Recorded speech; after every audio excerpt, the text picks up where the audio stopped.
Hello, I'm Bob Smeerfak, but not really. This series is designed for theological seminary students with approaching exams who have not had time to read the Bible, or for bored housewives in Duluth who want to fantasize that the resonant cadences of my voice belong to Brad Pitt.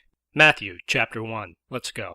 The first part of this chapter draws a genealogical line between King David and Jesus Christ. It's pretty man-tastic. The women aren't important enough to mention except for a couple of scenic attractions, like Bathsheba, who it doesn't even talk about by name. She was the one David got it on with because she looked stunning in a rooftop bathtub, whose husband he then killed because they forgot to use protection. That baby died of a common disease called adultery back in 2 Samuel 12. But Bathsheba went on to contribute Solomon to the royal lineage of Jesus. It's a cascade of traditional family values that eventually resulted in Jacob, then Joseph, the father of Jesus, then the man of action himself. It was important for the author to note that the number of generations from Abraham to David, from David to the Babylonian captivity, and from the captivity to Christ were each 14 generations. I don't know why. It's important for me to note that 14 plus 14 plus 14 equals 42. This gives me a chance to practice my basic addition skills, which are rusty. Now, Mary was engaged to Joseph, but before they got it on, it was discovered that she was impregnated by the Holy Ghost. There is no evidence that this happened after the HG saw Mary naked in a rooftop bathtub, but apparently the Holy Ghost had learned something from David's mistakes because instead of killing Joseph, he just had an angel tell him what happened. He even made it easy for Joseph by telling him what to name the baby, which is a tedious decision for most guys. As an added consolation, he promised Joseph that Jesus would save everybody from their sins.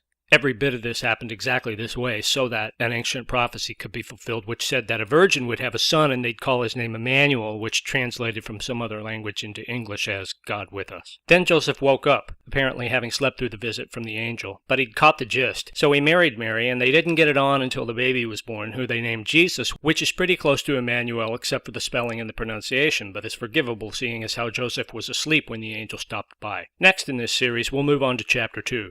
Spoiler alert. King Herod exercises dubious problem-solving skills by killing all toddlers under 2 in order to make sure Christianity doesn't get out of hand. As always, I'm not a religious figure, but if you want me to save you or damn you to hell, I'll do my best.